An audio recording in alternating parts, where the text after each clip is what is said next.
7 feasts of the Israelites. യഹൂദൻ്റെ 7 ഉത്സവങ്ങൾ, യഹോവയുടെ ഉത്സവങ്ങൾ എന്നാണ് ഇതിന് പറയുന്നത്. വളരെ പ്രധാനപ്പെട്ട ഒരു പോയിൻ്റാണ്.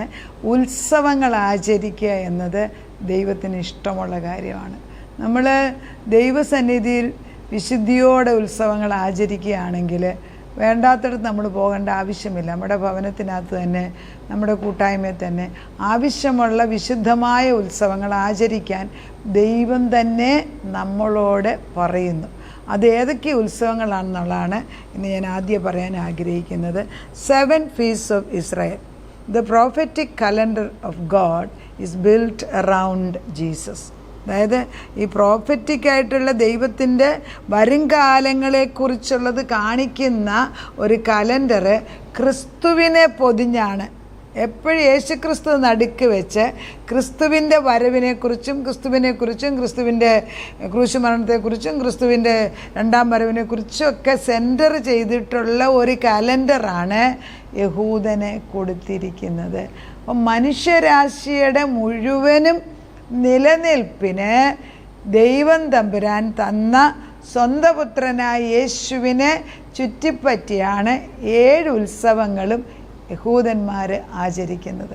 അത് നമ്മൾ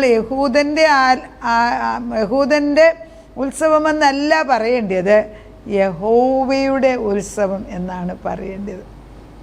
അപ്പം ദൈവത്തിൻ്റെ ഉത്സവമാണെന്ന് ദൈവം പറയുന്നെങ്കിൽ ഞാനാരാ ചോദിക്കാൻ? നമ്മൾ അവരുടേത് ഇവരുടേത്. ഇത് ദൈവം എനിക്ക് തന്ന മനുഷ്യകുലത്തിന് വേണ്ടി തന്നിരിക്കുന്ന ഉത്സവങ്ങളാണ്. അവ നമ്മൾ ആചരിക്കാൻ ദൈവം അത്യന്തം ആഗ്രഹിക്കുന്നു. അല്ലെ പറയും പഴയ നിയമവും പുതിയ നിയമവും ഒരുപോലെ യേശുവിനെ ചുറ്റിപ്പറ്റി മാത്രമാണ് നിൽക്കുന്നത്. അതാണ് ഈ ഫെസ്റ്റിവലിൻ്റെ ഏറ്റവും വലിയ പ്രധാനം. അപ്പം നമ്മൾ മനസ്സിലാക്കേണ്ടത് ലേവ്യ പുസ്തകം 23-ാം അധ്യായത്തിൽ എന്തൊക്കെ ഉത്സവം അല്ലെങ്കിൽ ഫീസ്റ്റുകൾ ചെയ്യണമെന്ന് ദൈവം തമ്പുരാൻ തന്നെ അവരോട് പറഞ്ഞിട്ടുണ്ട്. അതിൻ്റെ ആദ്യം ഇങ്ങനെയാണ് തുടങ്ങുന്നത്. യഹോവ പിന്നെയും മോശയോട് അരുളി ചെയ്തത്, നീ ഇസ്രായേൽ മക്കളോട് പറയേണ്ടത്, എൻ്റെ ഉത്സവങ്ങൾ ആരുടേതാ? ദൈവത്തിൻ്റെ. നമ്മുടെ അല്ല, യഹൂദൻ്റെ അല്ല, ദൈവത്തിൻ്റെ. എൻ്റെ ഉത്സവങ്ങൾ വിശുദ്ധ സഭായോഗം വിളിച്ചു കൂട്ടേണ്ടുന്ന യഹോവയുടെ ഉത്സവങ്ങൾ ആവുന്നു. അപ്പോൾ എൻ്റെ ഉത്സവം എന്ന് പറയുന്നത് ഒരു വിശുദ്ധ സഭായോഗം. അവിടെ വിശുദ്ധിക്ക് വളരെ പ്രാധാന്യമുണ്ട്. God is telling, I am a holy God. ശരിയാ, ഫെസ്റ്റിവൽ നീ നടത്തിക്കോ, അതിൽ വിശുദ്ധി ഉണ്ടായിരിക്കണം എന്ന് എനിക്ക് നിർബന്ധമുണ്ട്. അത് തോന്നിവാസം കാണിക്കാനുള്ളതല്ല. നമ്മളൊരിക്കലും ദൈവത്തിൻ്റെ മക്കൾക്ക് വേണ്ടി അവരൊന്നിച്ചുകൂടി സന്തോഷിക്കേണ്ട അവസരം അത് അവഹേളിക്കാൻ ദൈവം ആഗ്രഹിക്കുന്നില്ല. അതിൻ്റേതായ പവിത്രതയും വിശുദ്ധിയിലും നമ്മളത് അത് കൊണ്ടാടിയാൽ അതുകൊണ്ട് നമുക്ക് അനുഗ്രഹം മാത്രമേ വരത്തുള്ളൂ. ഇതൊന്നും ഇപ്പോൾ ആവശ്യമില്ല എന്ന് പറയുന്നവരോട് പറയാം, ഇതൊന്നും ആവശ്യമില്ലാത്തടത്ത് വേറെ വല്ലയിടത്തും പോയി നൈറ്റ് ക്ലബിലോ മറ്റിടത്തോ പോയി അവർ പോയി ഡാൻസ് ചെയ്യുന്നതിന് ഒരു കുഴപ്പമില്ലേ? ദൈവം നമുക്ക് തന്നിരിക്കുന്നിടത്ത് ദൈവത്തെ സ്തുതിക്കേണ്ട സമയത്ത് വല്ലയിടത്തും പോയി സ്തുതിക്കേണ്ട ആവശ്യമുണ്ടോ? സ്തുതിക്കുകയല്ല, വല്ലയിടത്തും പോയി മ്ലേച്ഛത കാണിക്കുകയാണ്. അപ്പം ദൈവം പറയുന്നത് എൻ്റെ ഉത്സവങ്ങൾ ആചരിക്കുക. ആദ്യം പറയുന്നത് 6 ദിവസം വേല ചെയ്യണം, 7-ാം ദിവസം വിശുദ്ധ സഭായോഗം കൂടേണ്ടുന്ന സ്വസ്ഥതയ്ക്കുള്ള ശബത്ത്. അപ്പം വിശുദ്ധ സഭായോഗം കൂടുന്നത് ശബത്ത് ദിവസം ഒന്നിച്ചുകൂടെ എൻ്റെ അടുക്കവ ആഴ്ചയിൽ ഒരിക്കൽ നീ എൻ്റെ അടുക്കൽ വന്ന് എൻ്റെ കൂടെ ഇരിക്കെ എന്നുള്ളല്ലേ പറയുന്നതിൻ്റെ അർത്ഥം. നമ്മൾ അപ്പനമ്മമാർ, ഇപ്പം ഞാനിത് തന്നെ യഹൂദൻ ഇപ്പോഴും ചെയ്യുന്നു. എല്ലാ ശബത്ത് ദിവസവും വെള്ളിയാഴ്ച വൈകിട്ട് തുടങ്ങി ശനിയാഴ്ച രാത്രി വരെ വൈകിട്ട് വരെ ഒന്നിച്ച് കുടുംബമായിട്ട് കൂടും.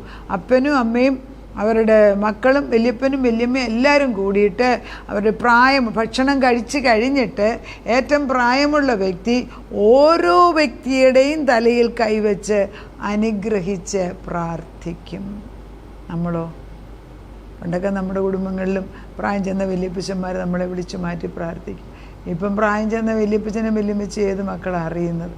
കൊച്ചുമക്കൾക്ക് അവരുടെ പേര് പോലും അറിയത്തില്ല. പിന്നെ എത്ര കൊച്ചുമക്കൾ വല്യപ്പച്ചൻ്റെയും ഒരു ഹോളിഡേക്ക് പോകുന്നതിന് മുൻപ് അപ്പനും അമ്മയും ഒന്ന് പറയുമോ, നമ്മൾ എൻ്റെ അപ്പൻ്റെ അടുക്ക പോയി, എൻ്റെ വല്യപ്പൻ്റെ നിങ്ങളുടെ വല്യപ്പച്ചൻ്റെ അടുക്ക പോയി അവിടെ ഒരാഴ്ച നിന്നിട്ട് ഹോളിഡേക്ക് കൊണ്ടുപോകുന്നുള്ളൂ?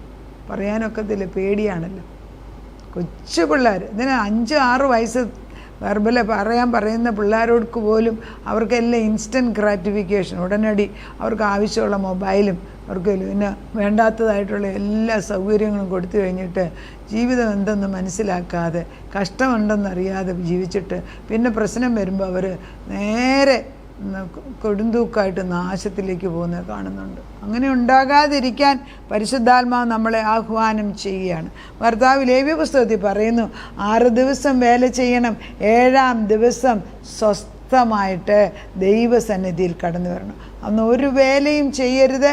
നിങ്ങളുടെ സകല വാസസ്ഥലങ്ങളിലും അത് യഹോവയുടെ ശബത്ത് ആകുന്നു.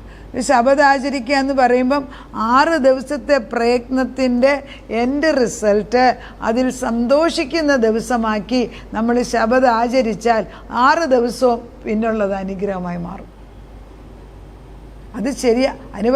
ഈ ശബത്തിൻ്റെ ദിവസം എല്ലാം കൂടെ നമ്മൾ വേണ്ടാത്തത് ചെയ്തെടുത്ത് വെച്ചിട്ട് അതിൻ്റെ വിശുദ്ധിയെ കളഞ്ഞാൽ വെറുതെ അനുഗ്രഹത്തിന് പകരം ശാപം ആക്കി വെക്കും. അതുകൊണ്ട് ദൈവത്തിൻ്റെ ആത്മാവിൽ നമ്മൾ ഉറച്ചു നിന്ന് വിശുദ്ധിയെ കർത്താവ് പറയുന്നുണ്ടല്ലോ, പത്രോസിൽ പറയുന്നുണ്ട്, വിശുദ്ധി കൂടാതെ നിങ്ങൾക്ക് എന്നെ കാണാൻ സാധിക്കത്തില്ല. Be holy as I am holy. ഞാൻ വിശുദ്ധനായിരിക്കുന്നത് പോലെ നിങ്ങളും വിശുദ്ധര. ദൈവത്തിൻ്റെ ഒരു പ്രത്യേക ക്യാരക്ടറാണ് വിശുദ്ധി ഇല്ലാത്തൊരു ദൈവത്തിനെ കണ്ടിട്ടുണ്ടോ?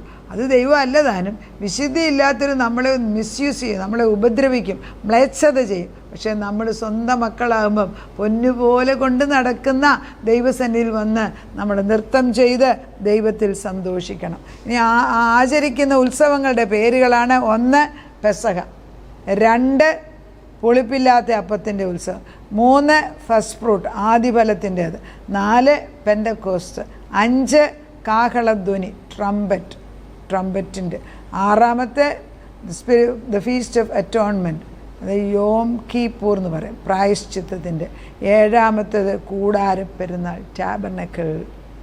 ഇത്രയുമാണ് 7 പെരുന്നാളുകൾ. 7 പെരുന്നാളും ദൈവത്തിന് പോലെ. പെസഹയെക്കുറിച്ച് എഴുതിയിരിക്കുന്നത് ഇങ്ങനെയാണ്: അതത് കാലത്ത് വിശുദ്ധ സഭായോഗം വിളിച്ചു കൂട്ടേണ്ടെന്ന യഹോവയുടെ ഉത്സവങ്ങളാണത് 1-ാം മാസം 14-ാം തീയതി. ഉണ്ടോ, നിസാർ മാസമാണ്. 1-ാം മാസം 14-ാം തീയതി സന്ധ്യാസമയത്ത് യഹോവയുടെ പെസഹ. ഇവിടെ ഈ ദിവസം തന്നെയാണ് യേശുക്രിസ്തു പെസഹ കുഞ്ഞാടായിട്ട് വന്നത്. എപ്പോഴും ഇവിടെ ഞാൻ വായിക്കുന്നത് ഇത് ആദ്യ ഭാഗമാണ് വേദപുസ്തകത്തിന്. ഇത് തന്നെയാണ് യേശുവിൽ പൂർത്തീകരിക്കുക. ഞാൻ പറഞ്ഞില്ലേ, എല്ലാ ഫെസ്റ്റിവലും എല്ലാ ഉത്സവങ്ങളും യേശുവിനെ ചുറ്റിപ്പറ്റി നിൽക്കുന്നതാണ് എങ്കിൽ പഴയ നിയമം വേണ്ട എന്ന് പറയുന്നവരോട് ആത്മാവിൻ്റെ ശക്തമായ പ്രവർത്തനം പറയുകയാണ്, ഇവയെല്ലാം യേശുവിനെ ചുറ്റിപ്പറ്റി നിൽക്കുന്ന ഉത്സവങ്ങളാണെങ്കിൽ യേശു ഉള്ളിടത്തോളം കാലം സ്വർഗത്തിൽ ഇതിന് വിലയുണ്ട്, യേശു ഉള്ളിടത്തോളം കാലം ഭൂമിയിൽ ഇതിന് വിലയുണ്ട്.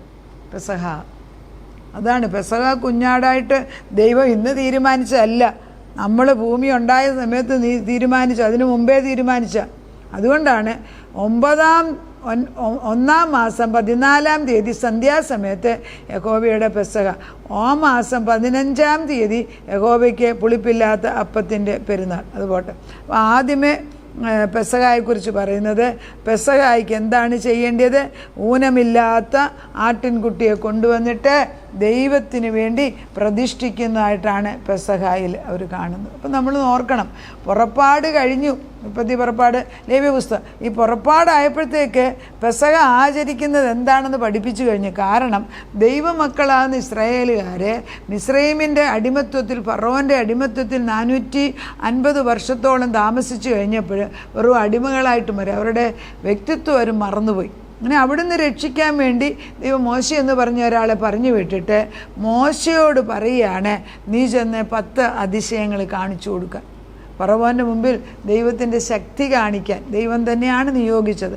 ഫറവോൻ്റെ ഹൃദയം കഠിനമാക്കിയതും ദൈവം തന്നെ. അപ്പോൾ ഒന്ന് നമുക്ക് മനസ്സിലാകും, ശത്രുവിൻ്റെ ഹൃദയം അനുകൂലമാക്കുന്നതും പ്രതികൂലമാക്കുന്നതും ദൈവം തന്നെ. അപ്പോൾ നമുക്ക് ആരാ ശത്രു നിൽക്കുന്ന ചുറ്റുപാടുമുണ്ടോ? എന്തോ പർപ്പസ് ഉണ്ട്. പ്രാർത്ഥിക്കുക, അവർക്ക് വേണ്ടി പ്രാർത്ഥിക്കുക, നമുക്ക് വേണ്ടി പ്രാർത്ഥിക്കുക. ചുറ്റുപാട് ശത്രു ചുമ്മാതല്ല നിൽക്കുന്നത്. ദൈവത്തിൻ്റെ ആത്മാവിൽ ആത്മശക്തി നേടിക്കൊണ്ട് യുദ്ധത്തിൽ ദുഷ്ടനെ വെട്ടിമാറ്റി ജയമെടുക്കാൻ നമുക്ക് ഒരവസരം തരികയാണ്. ദൈവനാമത്തിൽ മറ്റുള്ളവരെ അടിച്ചു കൊല്ലണം എന്നല്ല പറയുന്നത്, ശത്രുവാകുന്ന പിശാചിനെ അടിച്ചു മാറ്റണം എന്നാണ് ഞാൻ പറയുന്നത്. അപ്പോൾ പെസഹ കുഞ്ഞാടായിട്ട് കർത്താവ് തന്നെ, ദൈവം തമ്പുരാൻ തന്നെ മോശയോട് പറഞ്ഞു, നിങ്ങൾ ഈ ദിവസം, അതായത് നിസാർ മാസം 14-ാം തീയതി ഒരാട്ടിൻകുട്ടിയെ കൊണ്ടുവന്നിട്ട് ഊനമില്ലാത്തതായിരിക്കണം, 1 വയസ്സിന് കുറവുള്ളതായിരിക്കണം, പുരോഹിതൻ ശ്രദ്ധിച്ച് നോക്കിയിട്ട് ഒരു കുറവുമില്ലെന്ന് കണ്ടിട്ട് അതിനെ വേണം അറുക്കാൻ.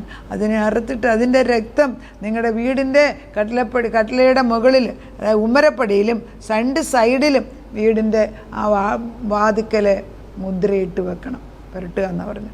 അങ്ങനെ പുരട്ടുമ്പോൾ രാത്രിയിൽ സന്ധ്യയ്ക്ക് അല്ലെങ്കിൽ അർദ്ധരാത്രിക്ക് സംഹാരദൂതൻ കടന്നു വരുമ്പോൾ അവൻ നമ്മളെ തൊടാതിരിക്കാൻ വേണ്ടി ഈ കർത്താവിൻ്റെ രക്തത്തിൻ്റെ, കുഞ്ഞാടിൻ്റെ രക്തത്തിൻ്റെ ആ മുദ്ര കാണുമ്പോഴേ അവർ മാറിപ്പൊക്കോളും സംഹാരദൂതൻ. അങ്ങനെ സംഭവിച്ചു. അങ്ങനെ സംഭവിച്ചിട്ട് എന്ത് പറ്റി? അന്ന് രാത്രിയിൽ ഫറവോൻ്റെ ആദിജാതനായ മകൻ തൊട്ട് അവിടെയുള്ള സകലരുടെ ആദിജാതൻ മക്കൾ മരിച്ചു പോകുന്നു. കൂടാതെ കന്നുകാലികളിൽ പോലും മരണം സംഭവിച്ചു. അതോടെ ഫറവോൻ്റെ തല താഴ്ത്തി, ഫറവോൻ്റെ സകല അഹങ്കാരവും അവിടെ വെച്ച് നിൽക്കുക. അപ്പോൾ പെസഹ എന്ന് പറയുന്നത് ദുഷ്ടൻ്റെ തലയെ തകർത്തു. അത് തന്നെയല്ല, ഫറവോൻ പറയുകയാണ്, നിങ്ങൾ ആബാലവൃദ്ധം നിങ്ങളുടെ സകലതും എടുത്തുകൊണ്ട് ഇവിടുന്ന് വെക്കും. അത് പോകുന്ന സമയത്ത് അവരുടെ കൊള്ളയിടത്തക്ക വിധത്തിൽ നമ്മുടെ ദൈവത്തിന് കൊടുക്കാൻ വേണ്ടി അവിടെയുള്ള സകല ആളുകളുടെയും ഹൃദയം ഇവർക്ക് അനുകൂലമാക്കി സ്വർണ്ണങ്ങൾ, അവർക്കുള്ള വിലപിടിപ്പ് സാധനങ്ങളെല്ലാം ഇവർ കൊടുത്ത് അതുമായിട്ടാണ് ഇവർ യാത്ര ചെയ്യുന്നത്. ഇതൊരു വലിയ യാത്രയാണ്. അപ്പോൾ ഒരു പുതിയ ജീവിത യാത്രയാണ് പെസഹ കൊണ്ട് ഉദ്ദേശിക്കുന്നത്. ആ പെസഹ ഇന്നും നമ്മുടെ തലമുറകൾ ഓർക്കാൻ വേണ്ടി ആചരിക്കണമെന്ന് പറഞ്ഞത് എവിടെ വന്ന് നിന്നെന്നറിയാമോ? കുഞ്ഞാടാകുന്ന യേശു ക്രിസ്തുവാകുന്ന പെസഹ കുഞ്ഞാടിൽ നിൽക്കുകയാണ്. എത്ര ഭൂമി മുഴുവനും ഉൽപ്പത്തി തൊട്ട് അതിനു മുമ്പ് തൊട്ട് ദൈവം നിയോഗിച്ച ഉത്സവങ്ങളുടെ പർപ്പസ് എന്താണെന്ന് ചോദിച്ചാൽ, തൻ്റെ സ്വന്തം പുത്രനായ യേശു ക്രിസ്തുവിൻ്റെ ആ നിയോഗപ്രകാരമുള്ള പുത്രൻ്റെ രക്തം കൊണ്ടാണ് നമ്മളെ ഓരോരുത്തരും വീണ്ടെടുത്ത് അടിമത്വത്തിന്, ദുഷ്ടപിശാചിൻ്റെ അടിമത്വത്തിന് വീണ്ടെടുത്തതെന്ന് ബോധം വരാനാണ് പെസഹയുടെ ആചരണം. നമ്മൾ പെസഹ ആചരിക്കുന്നവരാണ്. പെസഹ വളരെ ഭംഗിയായിട്ട് 50 നോയമ്പെടുക്കുമ്പോൾ നമ്മൾ ചെയ്യാറുണ്ട്. ദൈവത്തിൻ്റെ പരിശുദ്ധാത്മ നമ്മളെ ഓർപ്പിക്കുകയാണ് ഇത് ചെയ്യേണ്ട ആവശ്യമുണ്ട്. രണ്ടാമത്തേത് പുളിപ്പില്ലാത്ത അപ്പം. പുളിപ്പില്ലാത്ത അപ്പത്തെക്കുറിച്ച് അടുത്ത വാക്യത്തിൽ വന്നു. ആ മാസം 15-ാം തീയതി 14-ാം തീയതി കഴിഞ്ഞ് അടുത്ത ദിവസം തന്നെയാണ്.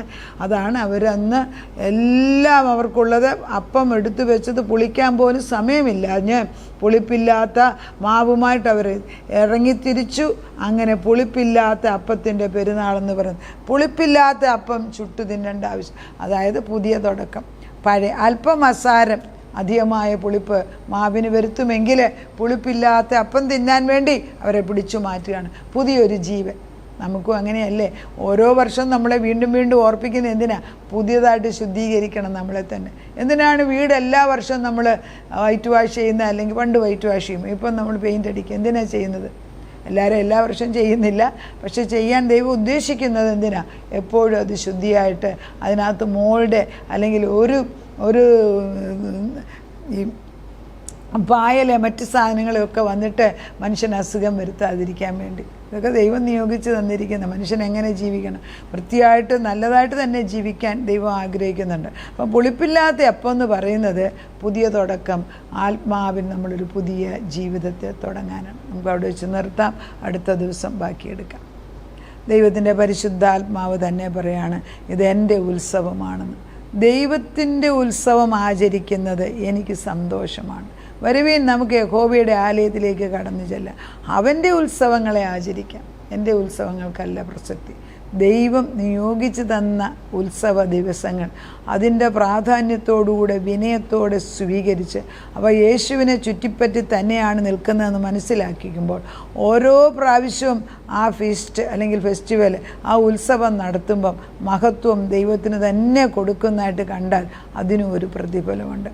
അതിനത് ചെയ്യാൻ തക്കവണ്ണം ദൈവമക്കളെ ആഹ്വാനം ചെയ്യുമ്പം പഴയതാണെന്നും പറഞ്ഞ് തള്ളിക്കളയാതെ, എൻ്റെ ക്രിസ്തുവിലാണിത് തുടങ്ങിയതെങ്കിൽ, ഇത് ക്രിസ്തുവിലാണ് അന്ത്യം വരെങ്കിൽ, ക്രിസ്തുവിലാണിത് പോകുന്നതെങ്കിൽ ഞാൻ അതിൽ സന്തോഷിച്ച് അന്ന് സന്തോഷിക്കുന്ന ദിവസമാക്കി മാറ്റുകയാണ്.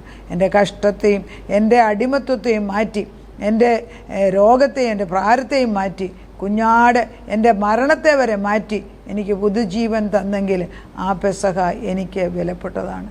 അതുതന്നെയാണ് കർത്താവേ, ഒരു പുതിയ ജീവിതം തുടങ്ങാൻ വേണ്ടി പുളിപ്പില്ലാത്ത അപ്പത്തിൻ്റെ ഭക്ഷണം കഴിക്കാൻ നീ ഞങ്ങളെ ഏർപ്പെടുത്തുമ്പോൾ പുതിയ പാപമില്ലാത്ത ഒരു ജീവിതത്തിലേക്ക് കാലുവെക്കാൻ, അങ്ങനെ തന്നെ ജീവിപ്പാൻ നീ ഞങ്ങളെ ബലപ്പെടുത്തുന്നതിന് സ്തോത്രം ചെയ്യുന്നു. പ്രാർത്ഥന കേട്ട് ഞങ്ങളെ ബലപ്പെടുത്തി ഓരോ കാര്യങ്ങളും വേദപുസ്തകത്തിൽ തരുന്നത് എൻ്റെ ജീവിതത്തിന്, എൻ്റെ കുടുംബത്തിൻ്റെ നിലനിൽപ്പിന് ആവശ്യമാണെന്ന് അടുത്ത തലമുറകൾക്ക് അത് ഉത്സവമാക്കി മാറ്റിക്കൊടുക്കാൻ ഇടയാക്കണമെന്ന് പ്രാർത്ഥിക്കുന്നു.